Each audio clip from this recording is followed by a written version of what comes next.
Você pode se assentar. Queria chamar o pastor Marquito Lopes aqui à frente.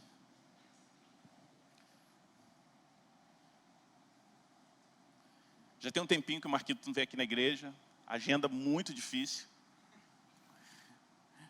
Os mais antigos aqui da igreja conhecem o Marquito, ele já esteve algumas vezes na igreja, já pregou num retiro. E quem talvez tenha chegado mais recentemente na igreja, mas já participou de algum evento da Atos 29, provavelmente já viu o Marquito pregando. O Marquito é um amigo muito querido, alguém que eu tenho o privilégio de servir junto na Atos 29. Ano passado, no aniversário de 10 anos, estava o Felipe Niel, esse ano está o Marquito. Então eu tenho o privilégio, a honra de trabalhar com esses irmãos, servindo a Atos 29. Então a gente se fala diariamente. Várias vezes ao dia, nem sempre é trabalho. Na maioria das vezes não. Isso daí deixa para lá. Mas é um amigo muito querido. Marquito é pastor da Igreja Presbiteriana Ajuntamento, ali em Piracicaba, no interior de São Paulo. Então tem o melhor peixe de água doce do estado de São Paulo. E a pamonha. A pamonha do mundo. A melhor pamonha do mundo. Se tiver goiano aqui, vai ficar bravo com ele. Marquito é casado com a Débora, pai da Júlia e da Luísa, uma família que a gente ama demais. E eu estou muito feliz em ter o Marquito conosco numa data tão especial para a nossa igreja. Então, um amigo especial numa data especial. E a gente vai ter o privilégio de ser alimentado pela palavra de Deus através da vida do Marquito. Queria que você fechasse seus olhos, a gente vai orar mais uma vez. Vamos orar.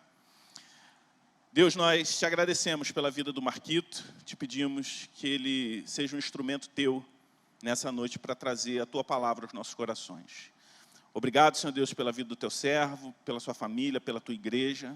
Obrigado porque o Senhor o trouxe em segurança até o Rio de Janeiro e pela disponibilidade em nos servir nessa noite. Que o teu Espírito possa usar o Marquito e também abrir nossos corações e mentes para que possamos receber com fé tudo aquilo que o Senhor quer falar conosco. No nome de Jesus. Amém. Valeu, Malinho.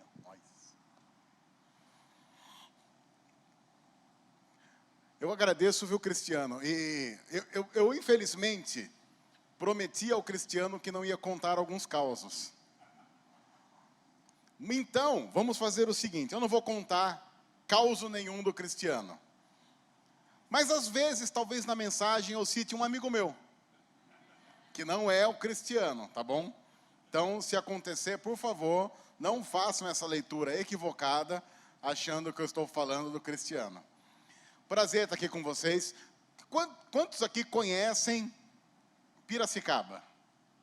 Não, você a gente sabe, né, Cristiano? Sabe? Já fez bagunça lá, é um dos causos, daqui a pouco a gente chega. Não, um amigo meu. Ali, conhecem Piracicaba, perderam alguma aposta e tiveram que ir lá.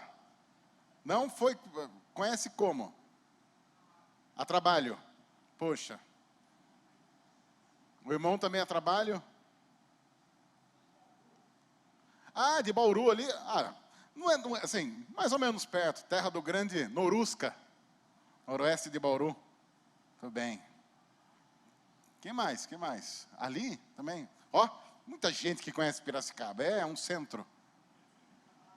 A trabalho também. Ninguém nunca vai a passeio, porque também não tem nenhum sentido. Trabalha com o quê? Engenharia. Assim, uma boa cidade, assim. Ok. Mas, enfim, trago o abraço lá da igreja, o abraço dos irmãos do conselho, a alegria de poder celebrar com vocês o aniversário de uma igreja. E eu costumo dizer que poucas coisas nesse mundo são tão bonitas quanto isso aqui. Igreja. Poucos momentos são tão santos quanto o momento em que nós nos reunimos para cantar ao Senhor. Que momento glorioso é esse? Que bom nós estarmos aqui. Obrigado pelo convite, é um privilégio. E fica então o convite a todos vocês, se estiver passando por Piracicaba, seja a trabalho, seja porque se perdeu e está passando por lá, passa a comer um peixe pintado na brasa, na beira do rio Piracicaba. Depois tem o famoso... não tem. Enfim, mas é mais ou menos isso.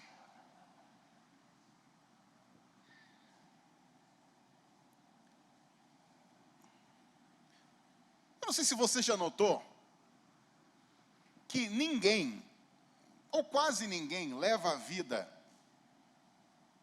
muito a sério, ou tão a sério, até que de repente, por alguma circunstância, vê a morte de perto. Eu já conversei com algumas pessoas que acharam por 5 segundos que iriam morrer, e eles dizem quase que a mesma coisa, como se a vida, em poucos segundos, passasse inteira na frente dos seus olhos. E eles voltam dessa experiência transformados. Maridos que voltam maridos, esposas que voltam esposas, filhos que voltam filhos e pais que resolvem ser pais.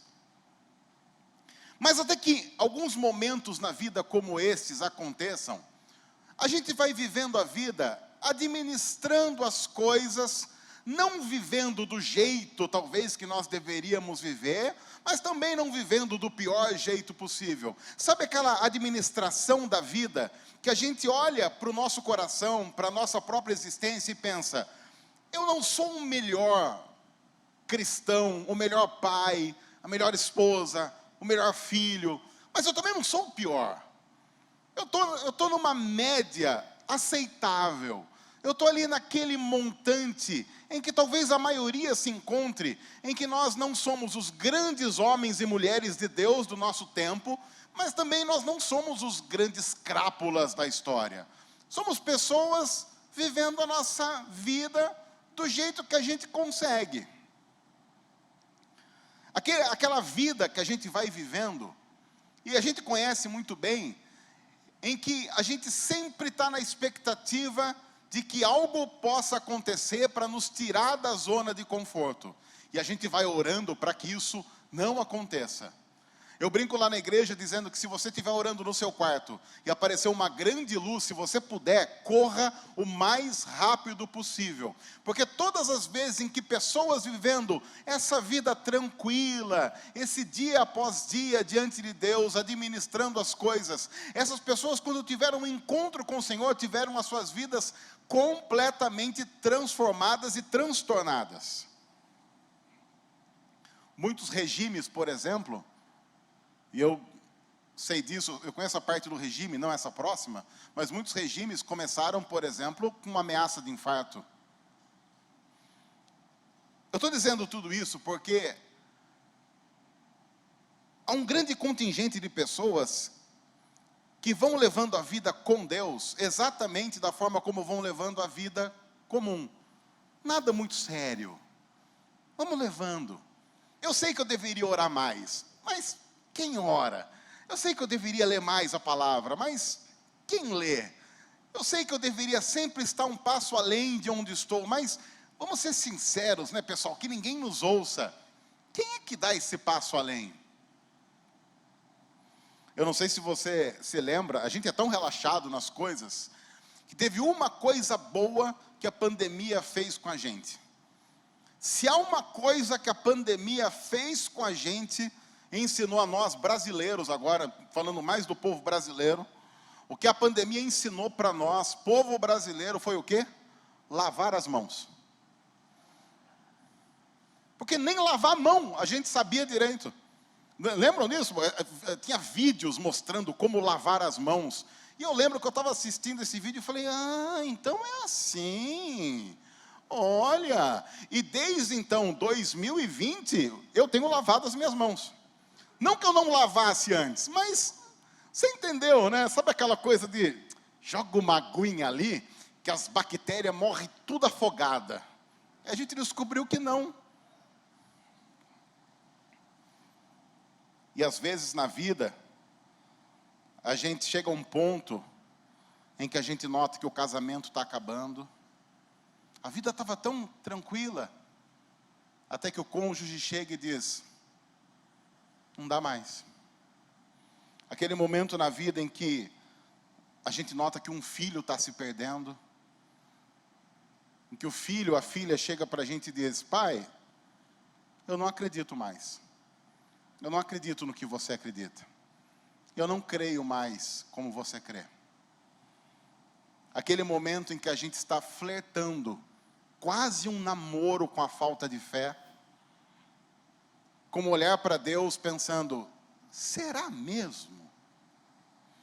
Aquele momento em que a gente simplesmente descobre que o pecado está fazendo em nós uma desgraça tão grande, que naquele momento, que passa então agora a ser santo, nós descobrimos que somos pecadores. Porque até então, nós, sim, sabíamos que éramos pecadores, porque a gente repete isso, a gente declara isso, mas não assumimos isso com o grau de seriedade que nós devemos assumir em nossa vida. O momento em que nós nos prostramos diante de Deus e nós descobrimos que até então nós estávamos meio fake nessa história. E como fake, nós estávamos praticamente mortos. E eu quero ler um texto, e eu quero conversar sobre um texto com os irmãos e as irmãs nessa noite, que fala um pouco sobre isso, nos desafia como igreja, a não sermos uma igreja que compra essa perspectiva da vida, uma igreja que não olha para ser igreja, 11, 15, 20 anos depois, pensando assim, olha, a gente já chegou até aqui, tá bom, vamos agora só administrar, que é uma grande tentação que nós temos como igreja. A nossa igreja lá em Piracicaba tem 17 anos. A nossa maior tentação é não olhar para nós mesmos e pensar assim, gente, já chegamos até aqui, já nos conhecemos bem, já temos amizade, estamos tranquilos, deixa agora simplesmente a vida levar a gente, vamos empurrando com a barriga, e disso eu entendo bem. O texto do Evangelho de Lucas, capítulo 7, do versículo 36 ao versículo 50, fala algumas coisas interessantes sobre essa perspectiva, de nós olharmos para o desafio de notarmos realmente quem nós somos, tomarmos consciência da nossa pecaminosidade, e a partir disso começarmos a transformar a vida da nossa igreja, e aqueles a quem nós queremos investir as nossas ações como igreja, para que nós nos tornemos igrejas mais reais. E daqui a pouco eu quero explicar o que eu quero dizer com isso. Mas o texto bíblico de Lucas 7, a partir do versículo 36, a gente vai lendo e vai conversando sobre ele, diz assim: convidado por um dos fariseus para jantar, Jesus foi à casa dele e reclinou-se à mesa. Ao saber que Jesus estava comendo na casa do fariseu, certa mulher daquela cidade, uma pecadora, trouxe um frasco de alabastro com perfume e se colocou atrás de Jesus a seus pés. Chorando, começou a molhar-lhe os pés com as suas lágrimas. Depois os enxugou com seus cabelos, beijou-os e ungiu-os com perfume. Ao ver isso, o fariseu que havia o convidado disse a si mesmo: se este homem fosse profeta, saberia quem nele está tocando e que tipo de mulher ela é. Uma pecadora. Eu quero parar aqui e depois nós continuamos o texto. Esse é o momento em que a vida estava tranquila e algo acontece e tira as coisas do rumo. Porque antes de qualquer coisa, se coloque no lugar do fariseu, se você já ofereceu um jantar ou uma recepção para alguém muito importante. Você prepara tudo, você organiza tudo, você escolhe o que vai comer, que horas vai comer, o que serve primeiro, o que serve depois, qual bebida vai combinar com essa comida, como é que vai estar o ambiente, se vai estar frio, se vai estar calor, e combinando todas essas coisas, e de repente, do nada, o que acontece? Um intruso. Quem aqui é casado? Os casados, por favor, levanta a mão. Teve festa no casamento de vocês? Teve? Tinha penetra?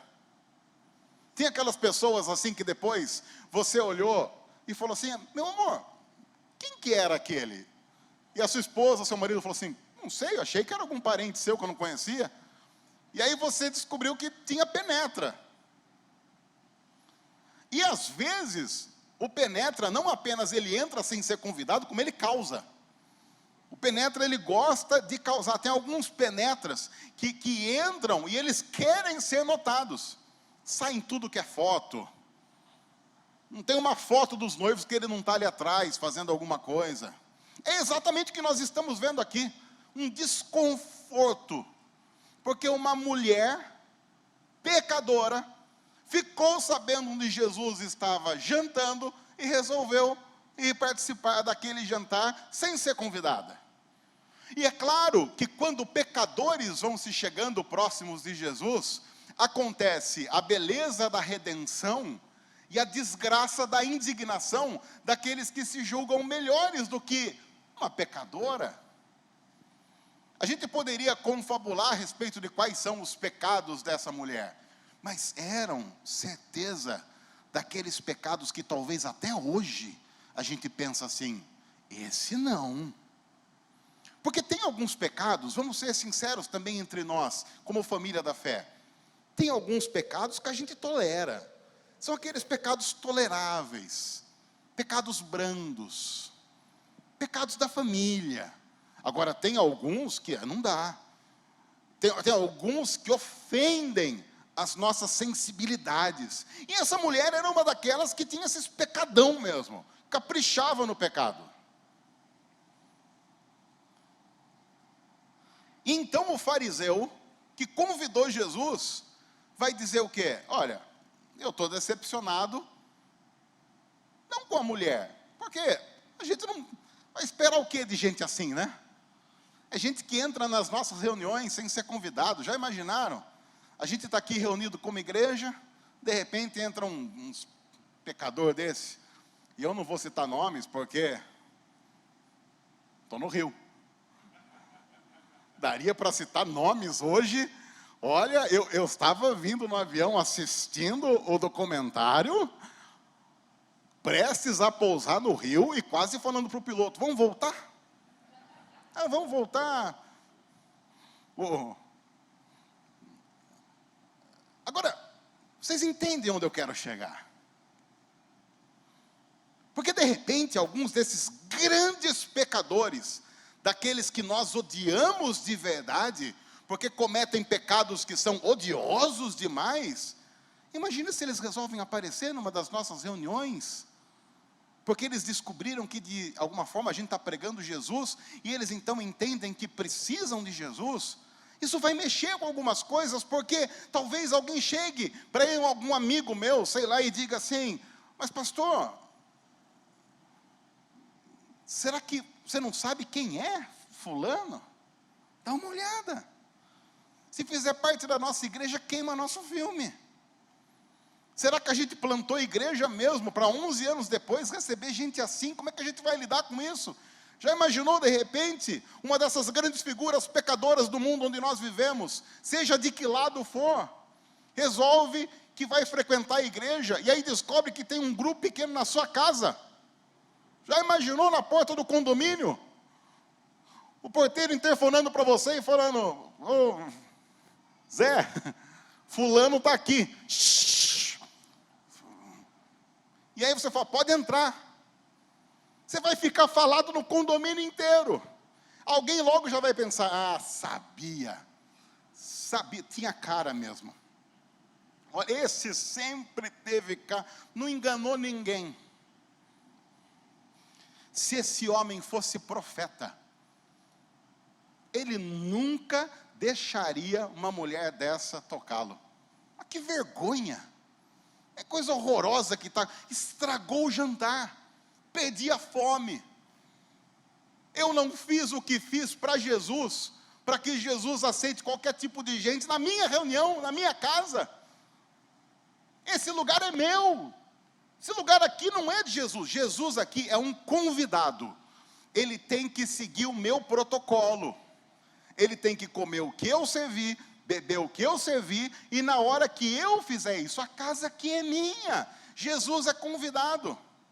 E às vezes as nossas igrejas são tão idealizadas por nós, irmãos e irmãs, e nós pastores temos essa tentação absurda, que a gente começa a tratar Jesus como alguém que a gente deixa entrar, mas ó, entra até aqui. Se passar desse ponto, a gente não vai gostar muito não. Então o Senhor, coloque-se no seu lugar, porque aqui nós estamos em nossa igreja, em nossa comunidade. Nós pastores temos essa tentação. Nós sofremos isso. Eu lembro quando a gente começou a plantação da nossa igreja lá em Piracicaba, eu fiz um projeto, olha, cristiano, projeto maravilhoso.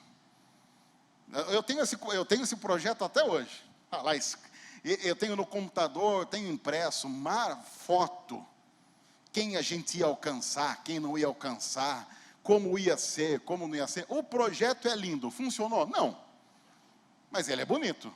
Se você olhar, você vai falar assim, olha, eu investiria nisso. E as pessoas que investiram, graças a Deus, elas tiveram visão missional. Porque tudo o que a gente planejou fazer, a gente não conseguiu. E graças a Deus, Ele fez o que Ele queria através da nossa vida. Então hoje nós temos uma igreja completamente diferente da igreja que nós pensávamos ter. Só que claro, por causa disso, ela é muito mais bonita. Ela é muito mais linda. Porque é a igreja de gente que Jesus mandou, e não daquelas que nós escolhemos. Não daquelas que nós queríamos. Até porque, tá ao vivo isso? Dá para editar? Até porque, claro, tem gente na minha igreja que eu não gostaria que tivesse. E se você sofrer de um sincericídio como eu, talvez você também vai dizer, sei bem do que você está dizendo. Ou talvez você possa dizer, aqui do meu lado, Jesus, aqui, ó. E a qualificação de pecados é o pecado favorito de pecadores não arrependidos. Daqueles que ao olhar para o quebrantamento alheio, não conseguem ver nada além do passado. Sem possibilidade nenhuma de um novo presente e uma transformação futura. Porque se eu não mudar, ninguém vai. Mas o texto continua. Veja que há uma característica interessante nesse tipo de pessoa, representada aqui por esse fariseu. Porque a hora que o fariseu vê que a mulher está tocando em Jesus, a Bíblia diz, ele disse para si mesmo, ele não tem coragem de expor isso. Se ele soubesse quem essa mulher é, saberia que é uma pecadora. Então respondeu-lhe Jesus, que conhece todos os pensamentos e todas as coisas. Simão, eu tenho algo a lhe dizer. E olha o sem vergonha. Dize, mestre. Dize, mestre. Gente, esse é o momento que se a gente fosse Jesus, já mandava Deus mandar um raio. Acabou de pensar e dizer consigo mesmo, esse Jesus, fake. Porque se fosse mesmo quem ele diz que é, saberia quem nele está tocando. Simão, eu tenho algo a lhe perguntar. Dize, mestre. Publicamente, ele está ali com Jesus, é parça de Jesus. É chegado com Jesus. Mas no coração, no íntimo, ele está dizendo, se ele soubesse quem essa mulher é, ele nunca deixaria ser tocado por ela. Então eu acho que ele não é quem ele diz ser. Então Jesus começa a contar aquelas histórias que só Jesus sabe contar. Aquelas histórias que quando ele começa, você fala assim, puxa, que história linda. E quando ele termina, você diz, eu deveria ter ido embora. 2 homens, Simão, deviam a certo credor. Um lhe devia 500 denários e o outro 50. Nenhum dos dois tinha como lhe pagar, por isso perdoou a dívida a ambos. Qual deles o amará mais? Então vamos analisar a situação por aqui. Um denário era o salário referência de um dia de um trabalhador médio, um trabalhador braçal. Então, quem deve 500 denários, se ele é um trabalhador braçal, ele deve 500 dias úteis do seu trabalho.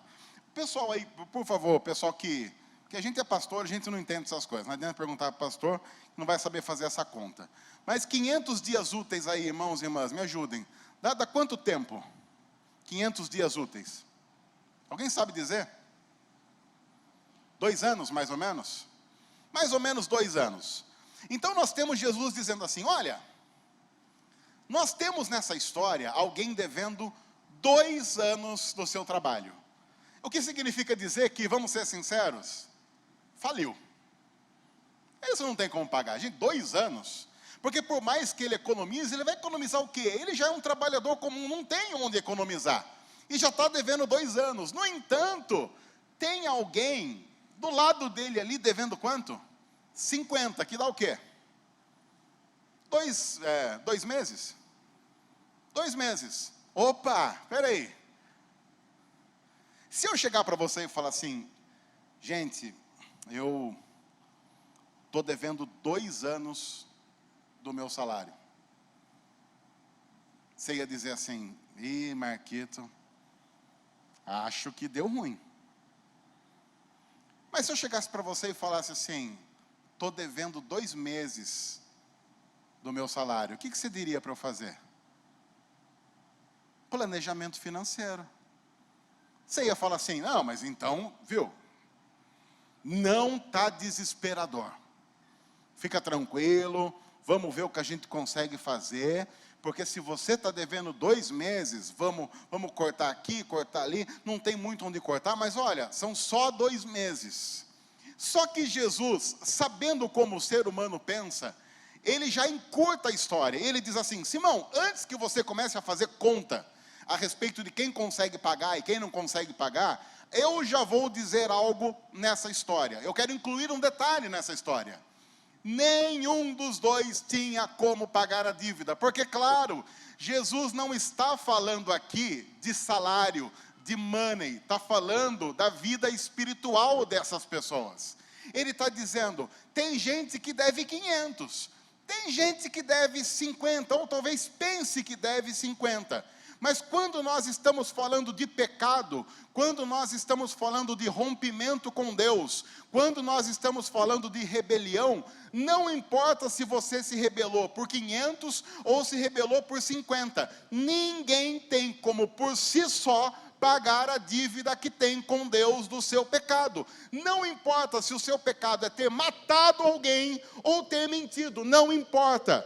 Você, por si só, Simão, e você precisa entender isso, não tem como pagar a sua dívida com Deus. É disso que Jesus está dizendo, por isso ele diz, olha, eu sei, Simão, que tem gente que tenta administrar isso.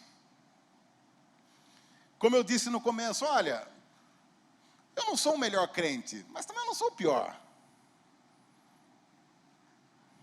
Vamos ser sinceros, irmãos e irmãs.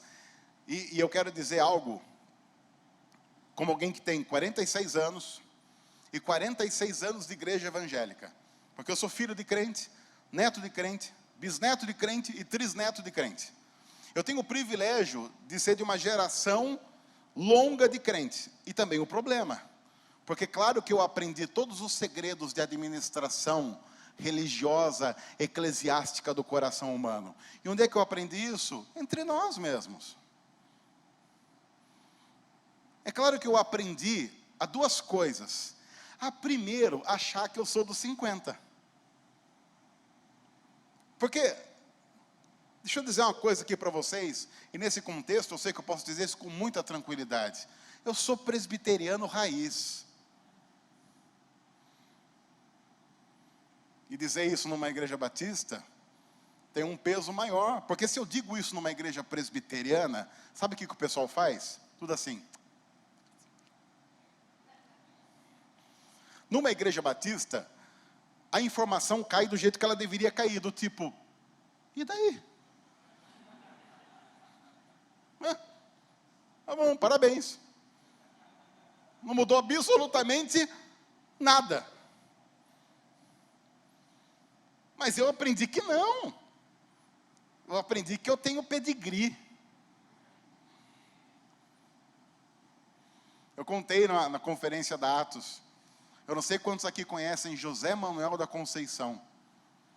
Primeiro pastor evangélico brasileiro a ser ordenado pastor nesse país. Ele era um ex-padre, porque naquela época o caminho era esse. Era de padre para pastor. Ele batizou meu bisavô. Tá lá, eu tenho um documento, quem quiser ver. Então eu tenho pedigree, eu sei do que eu estou falando. E todas as vezes que eu falo isso, eu estou simplesmente dizendo para o meu coração, Se é da turma dos 50, administra. Não se entrega, administra. Não se converte, administra. Não ora mais, administra. Não leia mais a palavra, administra. Faz administração espiritual dos seus pecados. Porque olha, tem gente que não é raiz. Tem gente que não tem pedigree. Tem gente que é de umas igrejas loucas aí, umas igrejas estranhas. Tem gente que peca mais do que você peca. Então aqueles estão perdidos. Você não, você está bem. Mas Jesus, sabendo do coração humano e sabendo que eu administro assim, disse para mim nesse texto: você não tem como pagar a sua dívida, você está perdido. Você está humanamente, espiritualmente falido. Mas Simão, tem um outro componente na história. O credor perdoou os dois. Só que aí a gente vai entrar agora numa outra questão. Se ele perdoou quem devia 500 e ele perdoou quem devia 50, quem é que vai amar mais a esse credor? Quando o de 50 olha para a cruz e descobre que Jesus morreu pelos seus pecados, que Jesus viveu a vida perfeita, sem nenhuma dívida dele mesmo, assumindo a nossa dívida, pagando a nossa dívida, assumindo o que era nosso, na cruz, vencendo na ressurreição, que nós comemoraremos daqui uma semana. Quando o de 50 olha para a cruz, e quando o de 500, o que deve 500, olha para a cruz, a questão aqui, Simão, é: quem é que vai amar mais aquele que foi pendurado no madeiro? Quem é que vai se dedicar mais?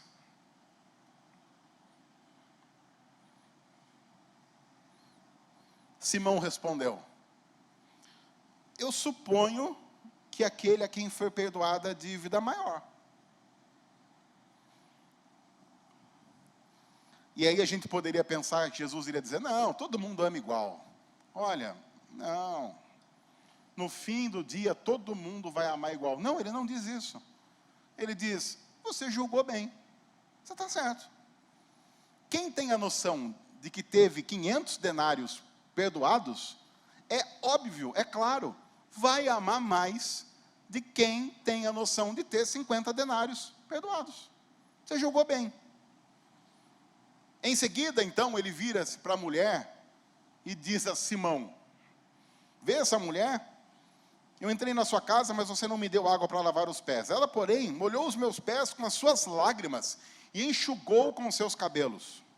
Você não me saudou com um beijo, mas essa mulher, desde que entrei aqui, não parou de beijar os meus pés. Você não ungiu a minha cabeça com óleo, mas ela derramou perfume nos meus pés. Portanto, eu lhe digo, os muitos pecados dela lhe foram perdoados, pelo que ela amou muito. Mas aquele a quem pouco foi perdoado, pouco ama. Simão, você acha que deve 50, né, Simão? Ela sabe que deve 500. Agora, muito provavelmente, se nós fizéssemos uma devassa no coração de Simão, nós talvez descobriríamos que ele deve 1000. Mas o problema é que ele não é o tipo de gente que administra a vida a partir dessa perspectiva, pelo próprio histórico espiritual, religioso que ele tem. Algumas pessoas simplesmente olham para si mesmas e dizem: eu não tenho nada para oferecer de bom ao meu Deus, a não ser a minha total rendição e o meu total arrependimento. Enquanto algumas pessoas contextualizam isso de uma outra forma. Simão, você acha que deve 50 e ela sabe que deve 500. E você, Simão, tem um problema muito sério de não ter a noção exata de quem você é diante de mim e diante de Deus. E assim, não tendo noção exata de quem você é, Simão, você também não tem a noção exata da sua dívida. E não tendo noção exata da sua dívida e do que você foi resgatado e do que você é salvo quando se encontra com Deus, você não consegue ter a gratidão exata que deveria ter se reconhecesse a sua própria vida.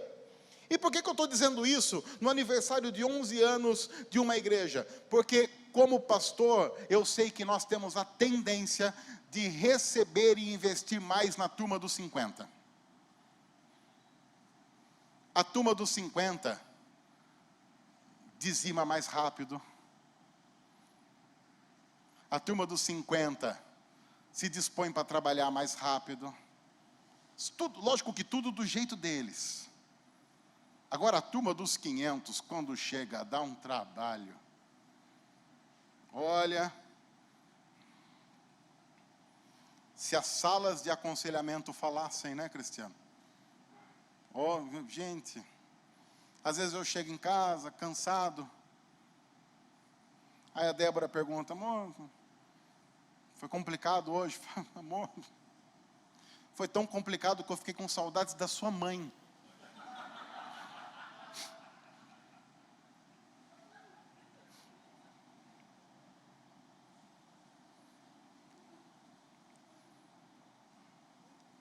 A gente ouve algumas pessoas e elas contam para nós pecados que a gente nem sabia que existia. A gente fica com medo de dar Google para procurar o pecado e aparecer alguma coisa. Fala, o que é isso, gente? Histórias escabrosas. A gente ouve de algumas irmãs que os seus maridos fazem e é horroroso. E de alguns maridos o que as suas esposas fazem e é horroroso.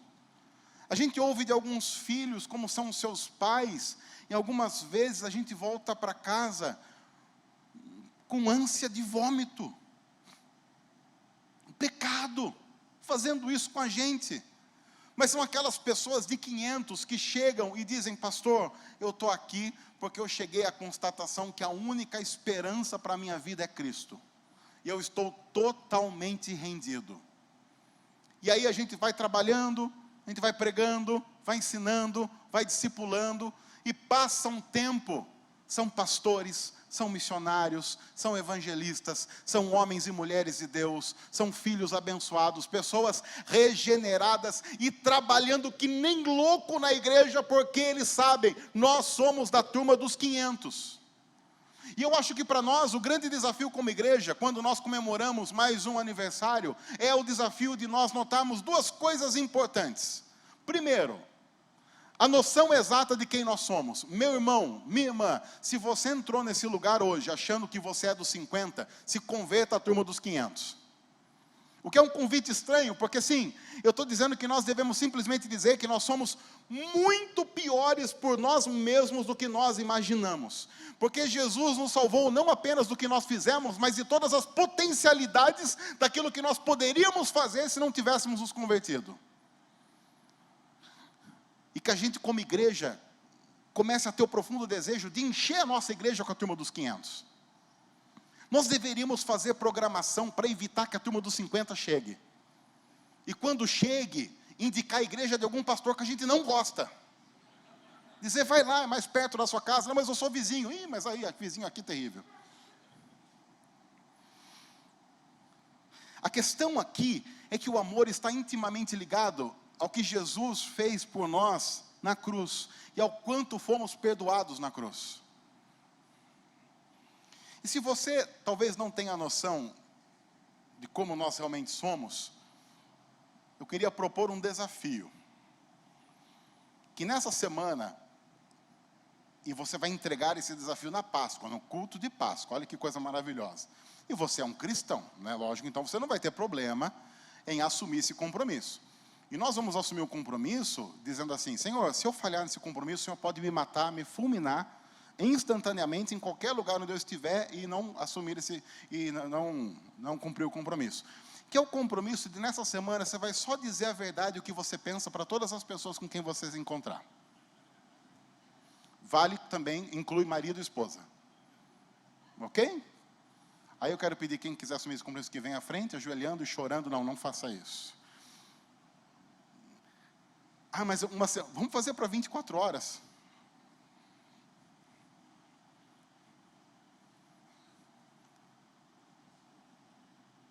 Nós somos dos 500. Só que a gente às vezes viveu a vida se enganando que nós somos dos 50. E a nossa dificuldade em amar Jesus, em servir na igreja, em adorar de maneira total e restrita, está no fato de que nós olhamos para esse texto e, irmãos e irmãs, pasmem, nós nos identificamos mais com o fariseu. Eu não sei se você já notou isso, mas nós olhamos para esse texto, nós nos identificamos mais com o fariseu e não temos crise com isso. E qual é o problema disso? O problema disso é o fim do texto. Porque quando a gente olha para o fim do texto, veja como o texto termina. Então Jesus disse a ela, com quem nós não nos identificamos, porque está amarrado: seus pecados estão perdoados. O fariseu ouviu isso? Não. O fariseu recebeu essa mensagem de paz? Não. E nós olhamos para o texto, nos identificamos mais com o fariseu e não temos crise. É claro que nós, como igreja, vamos ter problemas a partir da construção da nossa comunidade, porque inclusive nós nos cercamos de iguais, e nós precisamos voltar a assumir que nós somos. Se nós notarmos realmente quem nós somos, nossos pensamentos, intenções, motivações: Senhor, eu sou dos 500. Os outros convidados, e olha como essa turma é.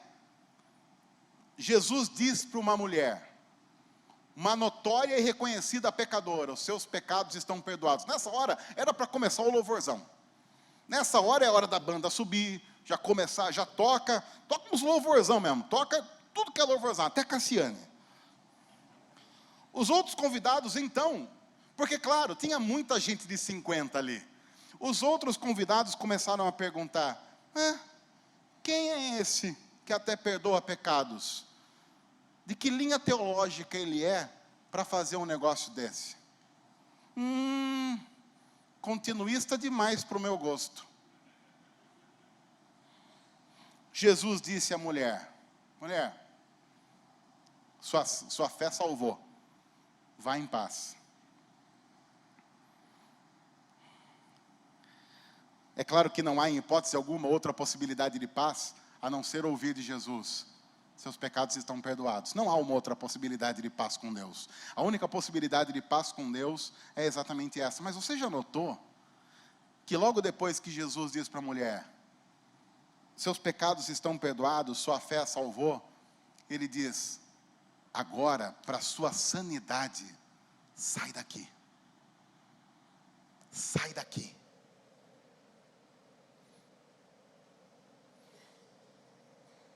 Quero confessar um dos grandes temores que eu tenho como pastor. Esse é um temor pessoal. E é claro que é um temor que eu tenho que não necessariamente tem que ser o seu temor. Mas eu quero confessar um temor que eu tenho. Eu quero confessar o temor de repente Jesus olhar para qualquer pessoa dos 500 que entrar na minha igreja e ouvir a mensagem, ouvir de Jesus: agora, se você quiser crescer, vai, sai daqui. Porque nessa comunidade você não cresce. É muita gente de 50 administrando pecado. Esse é um temor que eu tenho. É um temor de, como pastor, tentar ensinar a minha comunidade. Como é que nós vamos ser cada vez mais da turma do 500, não referendando o estilo de vida dos 500, mas a confissão amorosa de que fomos salvos por Jesus sendo da turma dos 500. É por isso que eu acho que a Igreja do Redentor, a Igreja Presbiteriana Juntamento, qualquer igreja devia se orgulhar de dizer: aqui nós enchemos a nossa casa da turma dos 500 que foram redimidos, salvos, regenerados e perdoados. E quando isso acontecer, sabe o que vai acontecer, meu irmão, minha irmã? Nós vamos explodir em serviço. Vai ser complicado, porque aí a gente, pastor, vai ter que ficar assim: gente, menos. Tem uma coisa interessante que acontece no Antigo Testamento. Lembra quando Davi foi fazer, ele pediu para o pessoal ofertar para a construção do templo? Lembra? É um texto fantástico. Porque Davi falou assim: gente, vamos construir um templo aqui, e aí vocês vão ter que ser generosos. Então, o que vocês puderem trazer para ajudar na construção do templo aí, vocês tragam aí. E não passa muito tempo, Davi tem que falar assim para o povo: gente, pelo amor de Deus, pare de trazer coisa. Porque já dá para construir 100 templos com o que vocês trouxeram, não tem mais onde guardar. Quando Deus toca o coração do pessoal de 500, a gente vai ter que dizer: gente, tá bom, já tem muita gente para servir, descansa um pouco. Já tem muita gente. Gente, parem de pregar um pouco, a gente não tem onde mais colocar gente nessa igreja. Se você for pregar, agora prega e fala para ir para outra igreja, porque aqui não cabe mais. Gente de 500 é assim que vive. Eu quero terminar com uma analogia. Porque Jesus acabou de dizer, a questão aqui é amor. A questão aqui não é qualquer outra coisa, não é tempo, não é nada, é amor. Deixa eu dizer algo como paulista. Eu como um bom paulista, porque todo bom paulista é corintiano. Tem algum corintiano aqui? Fora eu. Vamos ali, o irmão também, já um que aceitou Jesus. Mais alguém? Tem botafoguense? Cadê os botafoguenses? Tem? Gente, vou orar por vocês. Não é possível que vocês deixaram o Palmeiras ganhar aquele jogo. Não é, aquilo ali tem coisa. Gente, o que é isso? Não é possível. Eu, como corintiano, estava torcendo para o Botafogo. Porque é o único time do Rio que a gente suporta, como corintiano. Porque imagine, Flamengo de novo. Tem pessoal, Botafogo eu sou sempre assim, né? Tem 2, 3. Fluminense, quem é? Nossa, uma torcida enorme. Nossa, dá para encher uma van, sobra espaço, coloca a mala de todo mundo. Vascaínos. Também não tem. É flamenguista. A segunda maior torcida do Brasil, não podia negar, né? Por que eu estou fazendo essa pesquisa? Porque fica um monte de crente dizendo assim, a Bíblia é difícil. Não consigo, sabe, a Bíblia é difícil, negócio de teologia, não consigo. Aí você pergunta para o Corinthians, a escalação do Corinthians em 1977. Ele fala a escalação do Corinthians 77, onde nasceu cada jogador, que posição jogava, de que time veio, para onde foi, quando morreu. E se você perguntar como foi o jogo do título de 77, que tirou o Corinthians de 23 anos de fila sem ganhar nenhum título, ele narra minuto por minuto. Se você perguntar para qualquer flamenguista sobre o início dos anos 80, Zico e companhia, ele fala tudo. Tudo, cada detalhe, quem era, quem não era, onde jogou, como jogou, ele conta. E você já notou como corintiano, flamenguista, torcedor do Botafogo, do Vasco, Fluminense, de qualquer time, ele conta aquilo com emoção, ele se envolve, ele chora. A gente vem louvar a Deus e fica, Senhor, vai para o estádio, porque aqui na igreja a gente assim, eu vou ficar abraçando, porque eu não gosto de abraço. No estádio é pó.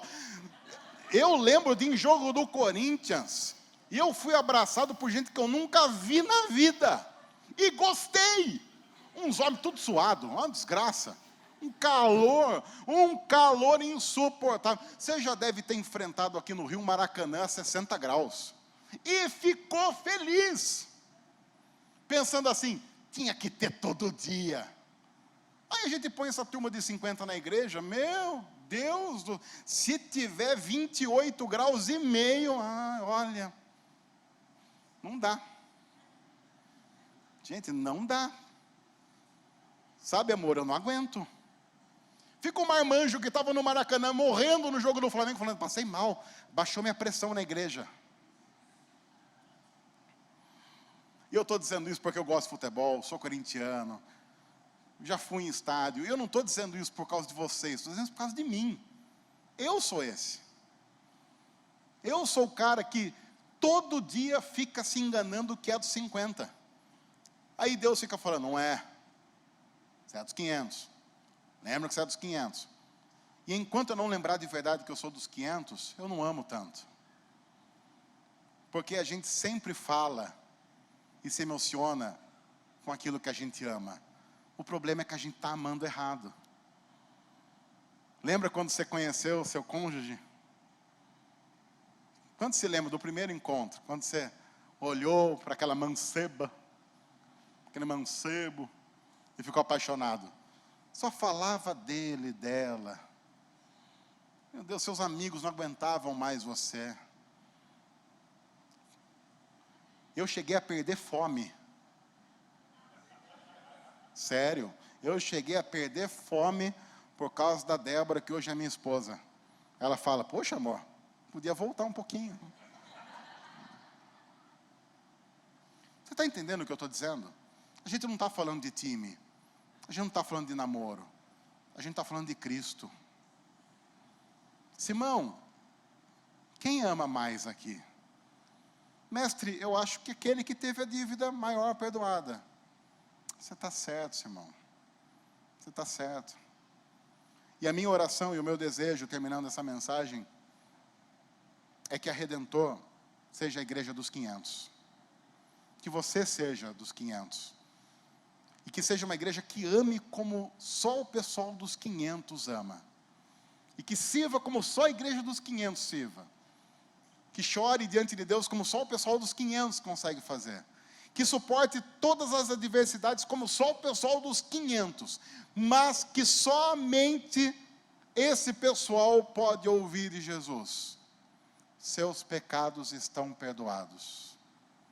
Vai em paz.